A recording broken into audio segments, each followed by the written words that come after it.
आज मैं बना रही हूँ वेट लॉस मिलेट सोया पुलाव। जिसके लिए मुझे चाहिए 1 table spoon millet, half cup सोया चंक, हाफ स्पून देसी घी, हाफ स्पून जीरा, 8 से 10 kadi patta, 1 onion, 1 carrot, half capsicum, some cabbage, 1 spoon Himalaya pink salt, half spoon black pepper, 1 spoon Kashmiri lal mirch लंच पाउडर। में भी खा सकते हैं और डिनर में भी। इसकी रेसिपी शुरू करने से पहले मेरे चैनल को लाइक करिए, सब्सक्राइब करिए और इस बेल आइकन को जरूर दबा दीजिए ताकि मैं जो भी वीडियो पोस्ट करूं सबसे पहले आपके पास पहुंच सके। सबसे पहले मैं 1 कड़छी जितना जो मिलेट है इसे पानी में डालूंगी बॉईल होने के लिए। तब तक मैं यहाँ पर सोया को बॉईल करने के लिए रख दूंगी।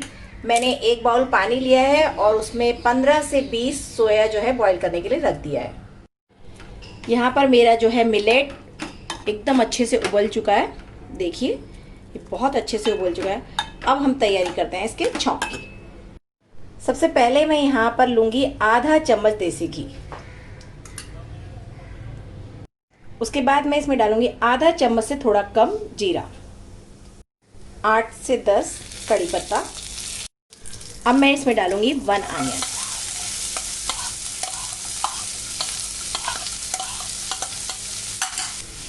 मैं इसको हल्का सा ही भूनूंगी, हल्का गुलाबी होने तक, क्योंकि मैं इसमें साथ में कैरेट, कैप्सिकम, कैबेज भी ऐड कर दूंगी ताकि वो भी जो है साथ साथ में भून जाए।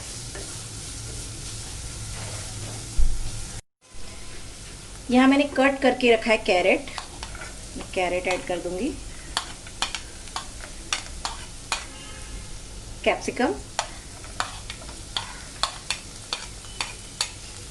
और कैबेज।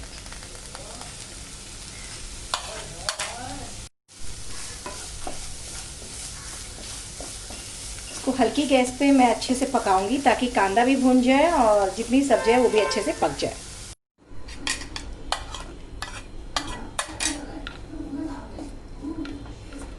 सब्जी पकने के बाद लास्ट में मैं इसमें टमाटर ऐड अब इसमें मैं डालूंगी बॉयल सोया, जो मैंने बॉयल कर लिया था वो डालूंगी इसमें। 1 चम्मच Himalaya pink salt, half spoon black paper. यहाँ पे मैं छोटा चम्मच कश्मीरी लाल मिर्च डाल रही हूँ कलर के लिए। मुझे थोड़ा लाल कलर पसंद है और दिखने में भी अच्छा लगता है। और अब मैं डालूंगी इसमें मिलेट जो मैंने बॉईल कर लिया था।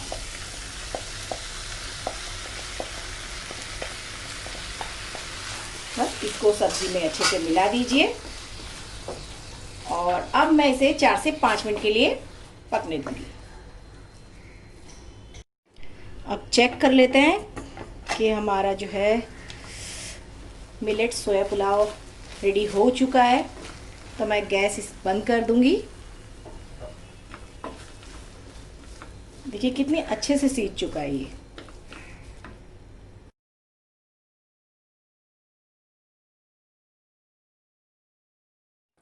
रेडी है मेरा वेट लॉस मिलेट सोया पुलाव। अगर आप इसे लंच में ले रहे हैं तो 200 ग्राम जितना लीजिए, और अगर आप इसे डिनर में ले रहे हैं तो 150 ग्राम जितना लीजिए। अगर आपको मेरी ये रेसिपी पसंद आई है और आप इसे बना रहे हैं तो मुझे टैग करना बिल्कुल ना